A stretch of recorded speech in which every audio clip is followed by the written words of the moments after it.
মৰমৰ ছাত্ৰ-ছাত্ৰীসকল তোমালোক সকলোকে আমাৰ এই চেনেলটোলৈ পুনৰবাৰ স্বাগতম জনাইছোঁ। আজিৰ এই ভিডিঅ'টিত মই তোমালোকৰ বাবে লৈ আহিছোঁ ক্লাছ 10ৰ জিঅ'গ্ৰাফীৰ এখন কুৱেশ্যন পেপাৰ।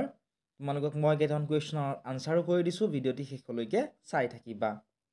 এতিয়া আমি চাওঁ আহা প্ৰথম কুৱেশ্যনটো। প্ৰথম কুৱেশ্যনটো আছিলে যে which one of the following is a depositional feature? তলত দিয়াবোৰৰ কোনটো অৱক্ষেপজনিত অৱয়ব? ইয়াতে চোৱা অপশ্যন আছিলে হৰ্ণ, গ্ৰাব, মৰুদ্যান আৰু উলুমা উপত্যকা।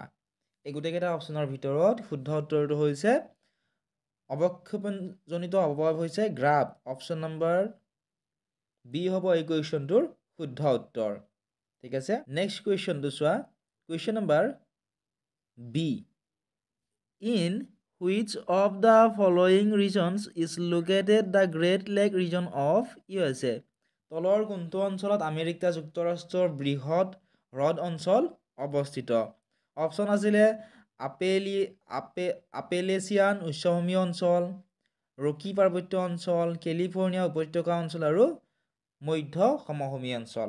এই অপশ্যনকেইটাৰ ভিতৰত শুদ্ধ উত্তৰ কোনটো হ'ব তোমালোকে ভিডিঅ'টি প'ষ্ট কৰি কমেণ্ট ছেকশ্যনত জনাবাচোন। চি নম্বৰ প্ৰশ্নটো কি আছিলে চোৱা। চি নম্বৰ প্ৰশ্নটো আছিলে যে the country located to the west of India is. ভাৰতবৰ্ষৰ পশ্চিমত অৱস্থিত দেশখন হ'ল। এতিয়া আমাৰ পশ্চিমত কি আছে? আমাৰ পশ্চিমত আছে পাকিস্তান। গতিকে অপশ্যন নম্বৰ এ হ'ব এই প্ৰশ্নটোৰ শুদ্ধ উত্তৰ, পাকিস্তান আছে। ঠিক আছে, নেক্সট কুৱেশ্যনটো আমি চাওঁ আহা। Question number D. In which of the following regions rainfall mainly occurs in winter? তলৰ কোনটো অঞ্চলত বৃষ্টিপাত প্ৰধানকৈ শীতকালত হয়? বৃষ্টিপাত প্ৰধানকৈ শীতকালত কোনটো অঞ্চলত হয়? মেডিটেৰিয়ান ৰিজন অৰ্থাৎ ভূমধ্য সাগৰীয় অঞ্চলত বৃষ্টিপাত প্ৰধানকৈ শীতকালত হোৱা দেখিবলৈ পোৱা যায়।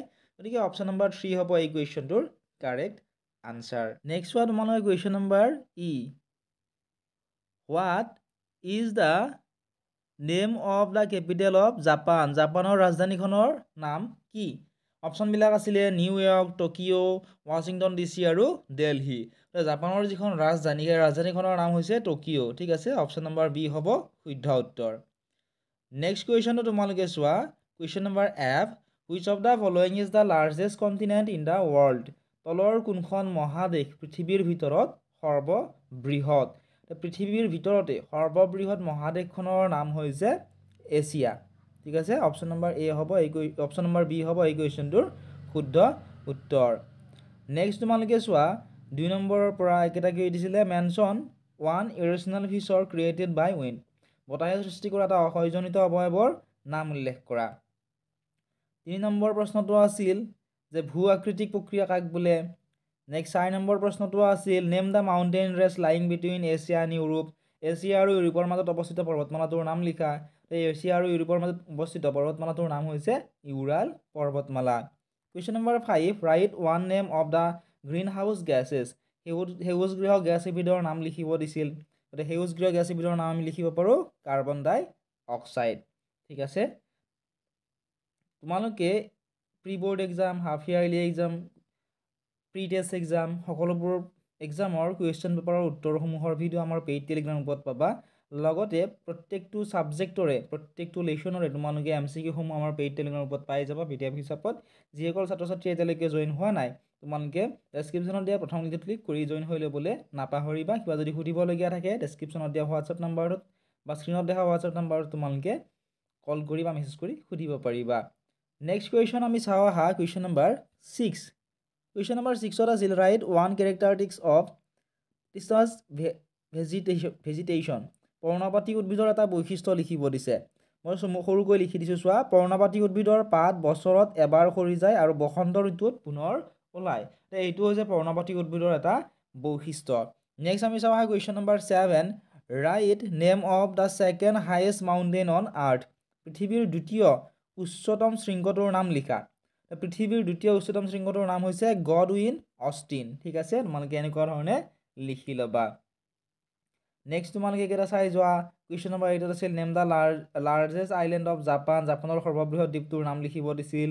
অৱনমন কাক বোলে, এনেকুৱা ধৰণৰ কুৱেশ্যন আহিছিল। এইকেইটা 2 নম্বৰ গোটেইকেইটা কুৱেশ্যন, ঠিক আছে। তোমালোকে চাই যোৱা কুৱেশ্যন কেইটা। আৰু কোনোবাটো কুৱেশ্যনৰ আনচাৰ যদি তোমালোকে নোৱাৰা, যেনে ধৰা কুৱেশ্যন নম্বৰ 22ৰ আনচাৰটো কৰা নাই, তোমালোকে কমেণ্ট কৰিবা, মই তোমালোকক আনচাৰটো কৰি দিবলৈ কমেণ্ট ছেকশ্যনতে চেষ্টা কৰিম। আৰু যিসকলে গ্ৰুপত জইন হৈছা তোমালোকে আনচাৰসমূহ পাবাই। তোমালোকে যদি বিচাৰি নোপোৱা তোমালোকে হোৱাটছএপত মেছেজ কৰি সুধিবা। লগতে কোনখন ডিষ্ট্ৰিক্টৰ তোমালোক কুৱেশ্যন পেপাৰ লাগে বা মডেল কুৱেশ্যন পেপাৰ লাগে কমেণ্ট ছেকশ্যনত জনাবলৈ নাপাহৰিবা।